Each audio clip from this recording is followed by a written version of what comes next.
शिव जी का अंश स्वरूप भगवान श्री हनुमान जी महाराज पर।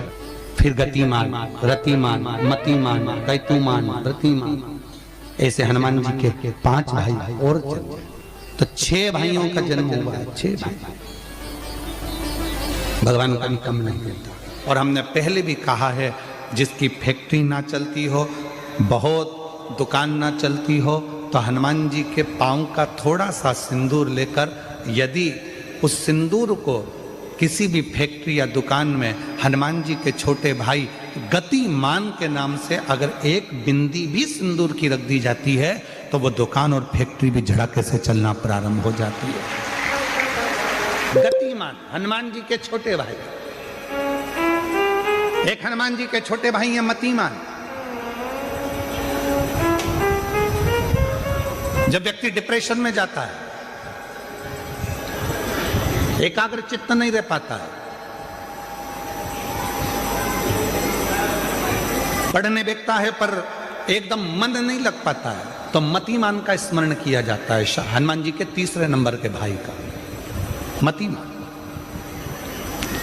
और कहते हैं एक दुर्वा यदि मतिमान के नाम से शंकर भगवान की शिवलिंग पर चढ़ा दी जाए और उसी दुर्वा को वापिस लेकर आया जाए, अंधेरा होने से पहले, सूर्य अस्त होने के पहले, शाम के प्रदोष के पहले, यदि उस दुर्वा को उस व्यक्ति को चबा चबा कर खिला दो, तो डिप्रेस हो रहा है, डिप्रेशन में है, चिंता में है, टेंशन में है, और उसका विवेक काम नहीं कर रहा, बुद्धि स्थिर नहीं हो पा रही है, या पढ़ने में मन नहीं लग पा रहा है, तो उसको आप एक दुर्वा मतिमान, हनुमान जी के 3 नंबर के भाई मतिमान के नाम से अगर खिला देते हैं, तो उसकी बुद्धि केंद्रित होना प्रारंभ हो जाती है और वो डिप्रेस से हटना प्रारंभ हो जाता है, मन स्थिर होने लगता है। मतिमान।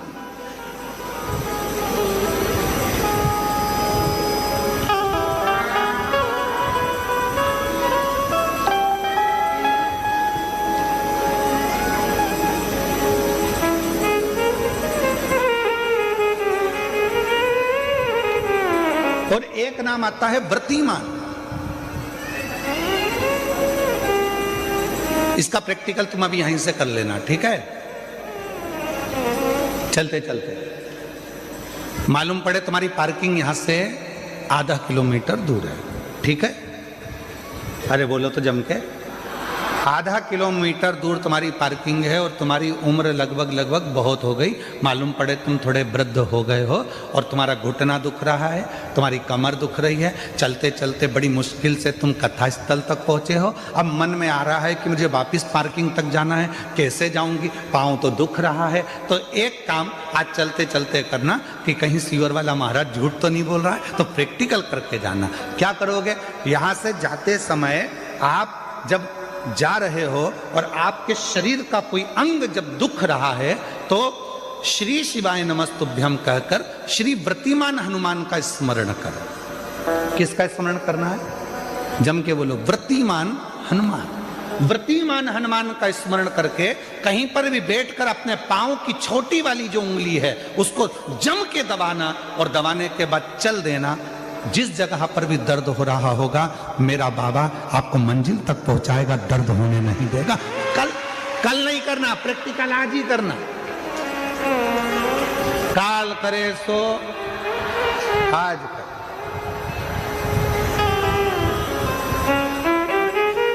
व्रतिमान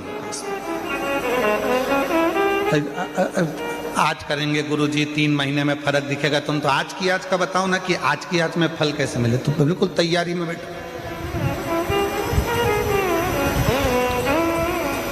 जाते जाते व्रतिमान हनुमान भगवान श्री शिवाय नमस्तुभ्यम का स्मरण कर कर एक ऊर्जा के साथ, ताजगी के साथ चलते जाओ। शिव थोड़ा बहुत नहीं देते, मेरे भगवान देते हैं छप्पर फाड़ कर।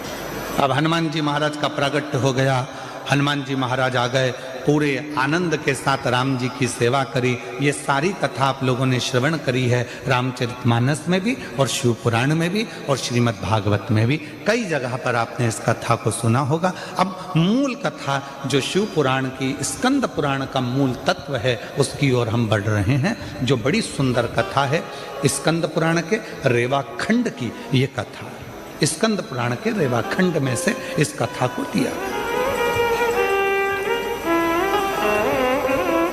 स्कंद पुराण का रेवाखंड कथा है, हनुमान जी महाराज राम जी के साथ में लंका पर चढ़ाई कर दिए, विजय प्राप्त कर लिए, आ गए। पुष्पक विमान में बैठकर मां सीता को लेकर आ रहे थे। अब आइए मुख्य कथा, स्कंद पुराण शिव पुराण की वो कथा जो अपने अंदर अपने को उतार आ रहे हैं। राम जी बैठ गए पुष्पक विमान में, मां जानकी साथ में, विभीषण, हनुमान सब साथ में चल। बीच में स्थान आया, हनुमान जी ने कहा प्रभु ये वो भूमि है जहां मेरी मां अंजना रहती है, जहां मेरी माता अंजना यहां रहती है, ये वो भूमि है। राम जी ने पुष्पक विमान को आदेश दिया, हे पुष्पक नीचे होइए, इस भूमि पर, अंजना माता की इस भूमि पर पुष्पक को रोका। हनुमान जी पुष्पक विमान से नीचे उतरे। हनुमान हमें तुम्हारी मां से मिलना है। जिस हनुमान ने लंका पर विजय प्राप्त करा दी, जिस हनुमान ने लक्ष्मण को संजीवनी बूटी ला कर दे दी, उस हनुमान जी की माता से मुझे मिलना है। हनुमान जी ने हाथ जोड़कर कहा प्रभु माता से तो मिला दूंगा, मना नहीं है, पर मेरी माता सबसे ज्यादा यदि आराधना और साधना करती है तो शिव की करती है। राम जी ने जो शब्द कहा, प्रत्येक व्यक्ति के दिल में वो शब्द छूना चाहिए। मेरे भगवान राम बोले, हनुमान जब किसी शंकर के भक्त का दर्शन होता है, शंकर तो कभी नहीं मिलते, पर शंकर का यदि कोई सही भक्त मिल जाता है तो समझ लेना कि शंकर का दर्शन उसी क्षण हो गया, उसी क्षण।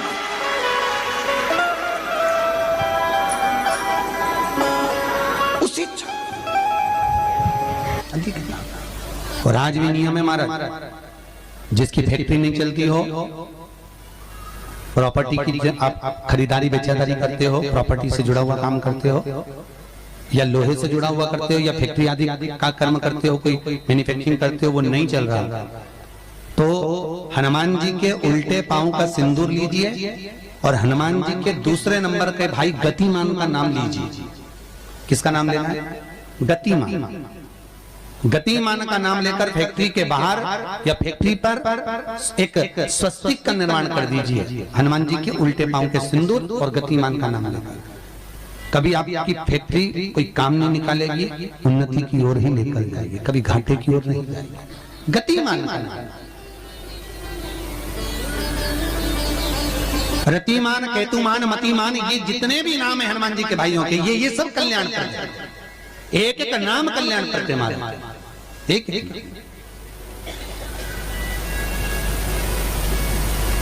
महाराज वो जिन बच्चों को निमोनिया हो जाता है ना, वो सर्दी का कोटा रहता है, बहुत सर्दी बच्चों को बनी रहती है, तो हर दिन 5-10 दिन में वापस दौड़ के डॉक्टर के पास लेके जाओ, फिर डॉक्टर के पास ले। वैसे तो डॉक्टर के पास बच्चे आजकल के जमाने के जाते ही जाते हैं, हर 15 दिन 20 दिन में। तो इसके पीछे वो चले जाए। एक हास्य व्यंग में हमसे पूछा किसी ने, महाराज जी आज के बच्चे बार बार हॉस्पिटल डॉक्टर क्यों जाते हैं? तो हमने कहा देखो भैया, बच्चा जहाँ जन्म लेता है उनसे प्रेम ज्यादा होता है। पहले नानी के घर में पैदा होता था, इसलिए नानी के घर ज्यादा जाता था। दादी के घर में ज्यादा पैदा होता था, इसलिए दादी के घर ज्यादा जाता था। आज के बच्चे हॉस्पिटल में ज्यादा पैदा होते हैं, इसलिए हॉस्पिटल ज्यादा घूमने जाते हैं। ये हास्य। पर यदि बच्चे को सर्दी ज्यादा होती है, निमोनिया ज्यादा होता हो, ठंडा का कोटा ज्यादा रहता हो, तो पीपल के 5 पत्ते महाराज उस पर घृत लगाकर हनुमान जी के तीसरे नंबर के भाई व्रतिमान का नाम लेकर, व्रतिमान का नाम लेकर बच्चे की छाती पर एक वस्त्र से उसको बांध दीजिए, रात्रि भर बंधे रहने दीजिए महाराज। और बांधना कौन से दिन है? 12 तिथि को, बस एक बार बांधना, उसके बाद सर्दी का कोटा नहीं रहता हमारा बच्चा स्वस्थ अपने आने में। बती हनुमान जी महाराज के जितने भी भाई हैं सबका आनंद सुख चरणारविंद का सुख देने वाला भगवान श्री हनुमान जी महाराज चैत्र की पूर्णिमा के दिन प्रकट होते हैं। महाराज पवन तनय संकट हरन मंगल मूरत रूप राम लखन सीता सहित हृदय बसौ सुर।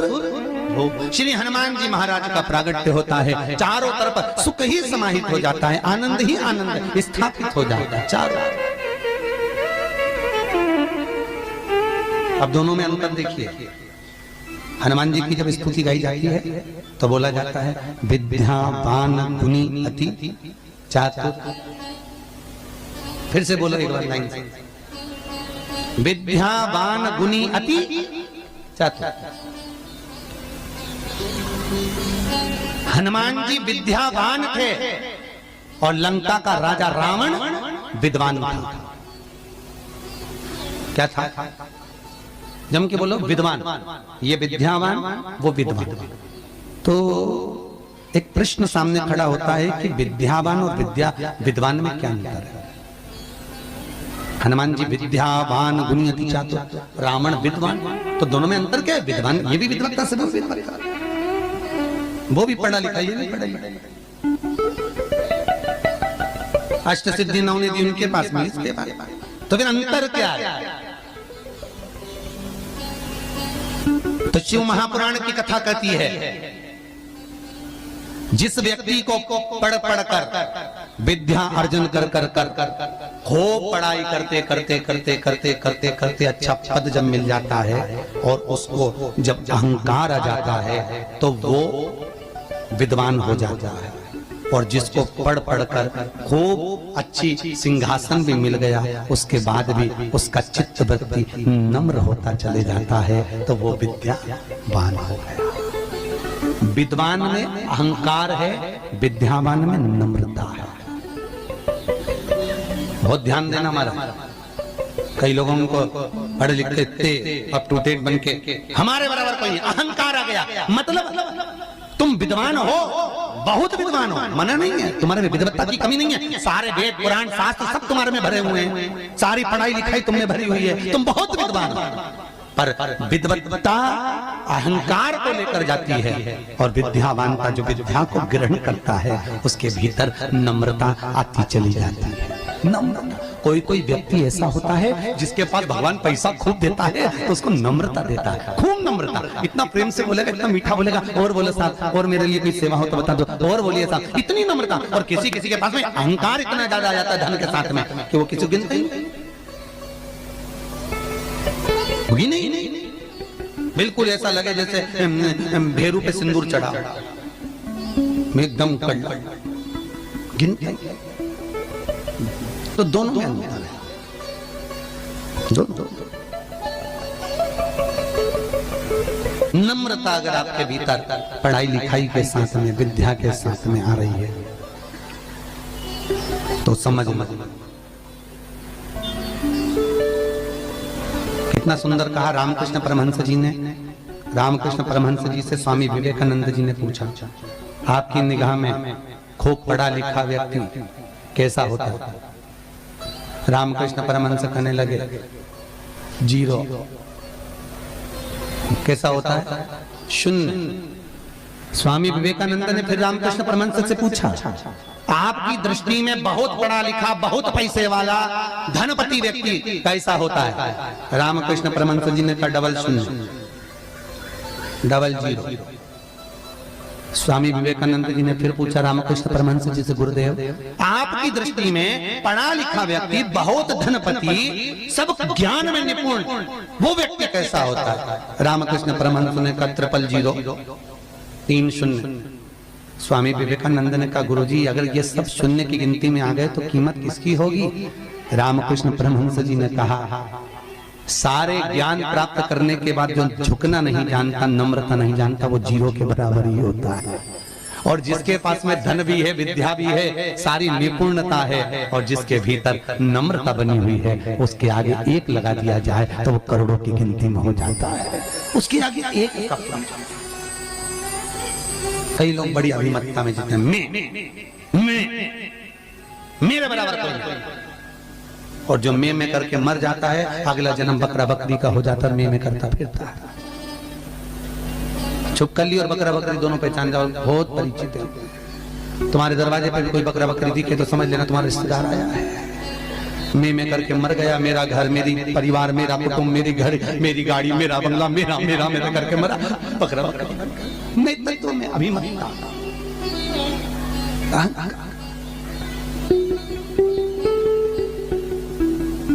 गुरु नानक देव जी महाराज का शब्द याद करो, कुछ भी मेरा नहीं है, सब कुछ तेरा, सब कुछ तेरा। इसलिए बोले सो निहाल, सब कुछ तेरा, हमारा कुछ है, हमारे भीतर कुछ है तो वो परमात्मा। हनुमान जी महाराज प्रकट हुए और अष्ट सिद्धि, कितनी? अष्ट सिद्धि, नवनिधि, कितनी निधि? 9 निधि हनुमान जी के पास में थी।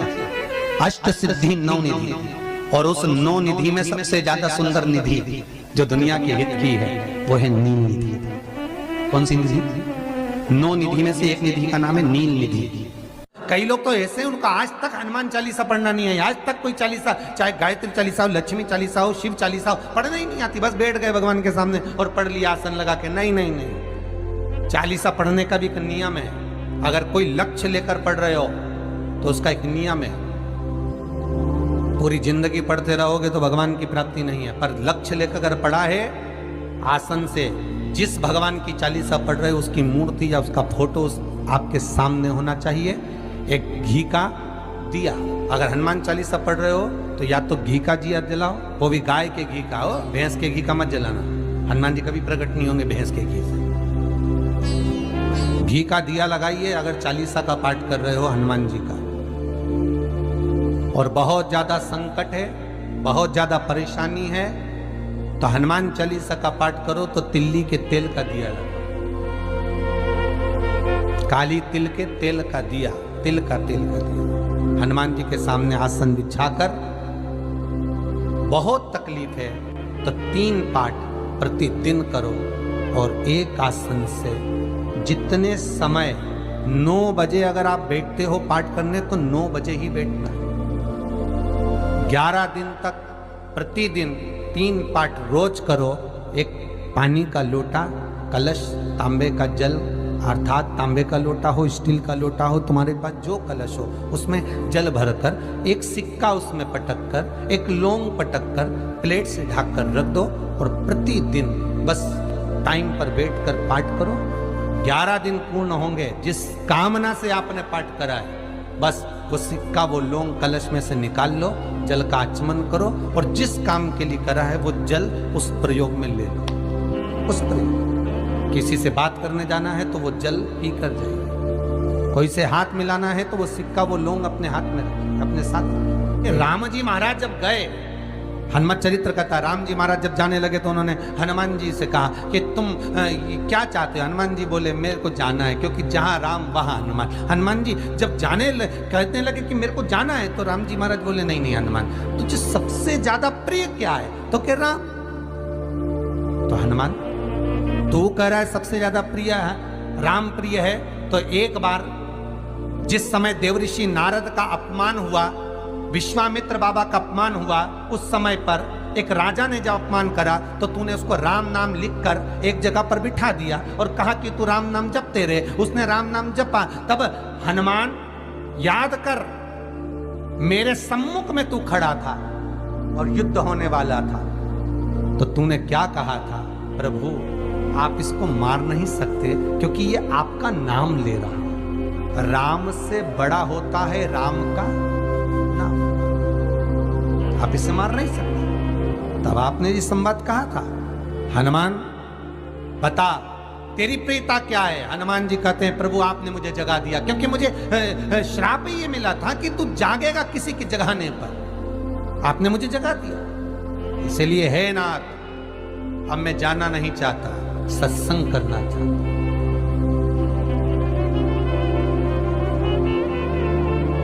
श्री राम जी का चरित्र, अब मैं सत्संग करूंगा, भजन करूंगा, नाम जाप करूंगा।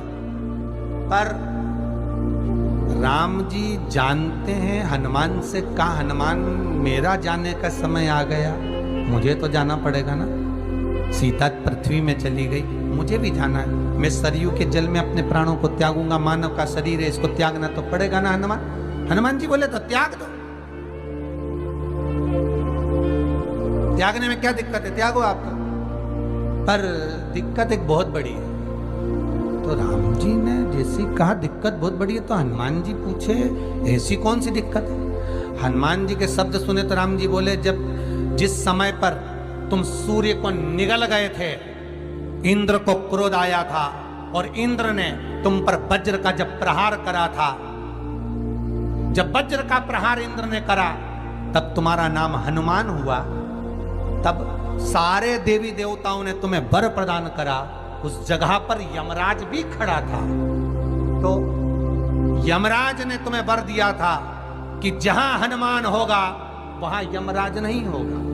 अब दिक्कत यह है कि मुझे प्राण त्यागना है और तू मुझे 1 मिनट के लिए नहीं छोड़े, तो यमराज आएगा कैसे? दिक्कत वहां अड़ी पड़ी।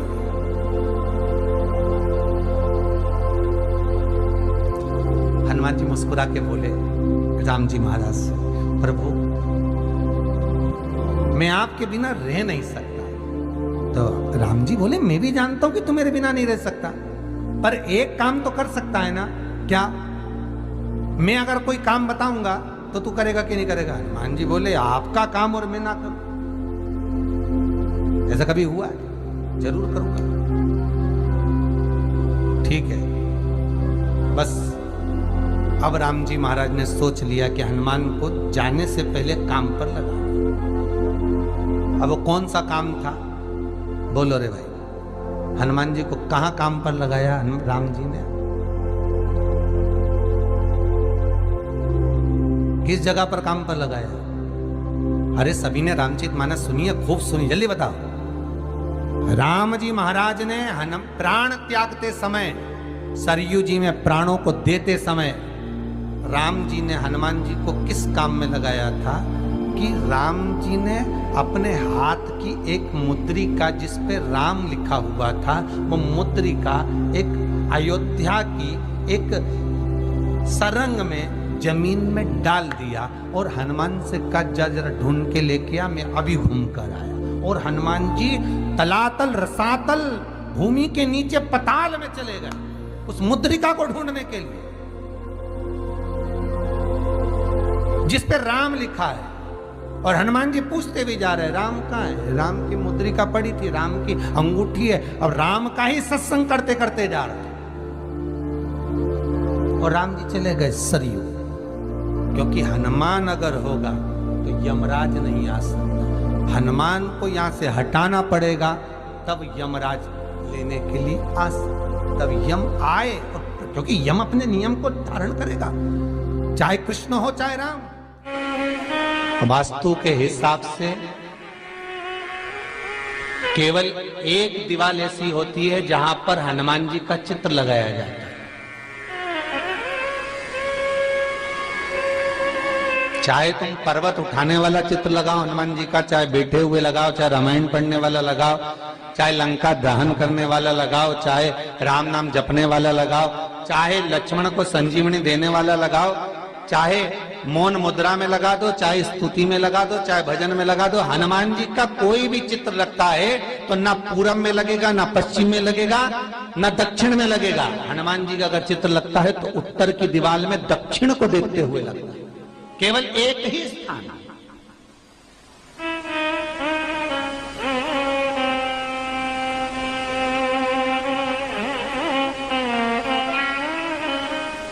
जैसे पूर्वजों के चित्र को, पितरों के चित्र को, गए हुए हमारे जीवों के चित्र को दक्षिण में विराजमान किया जाता है, उसी तरह हनुमान को उत्तर में विराजमान कर कर दृष्टि दक्षिण में कर दी जाती है।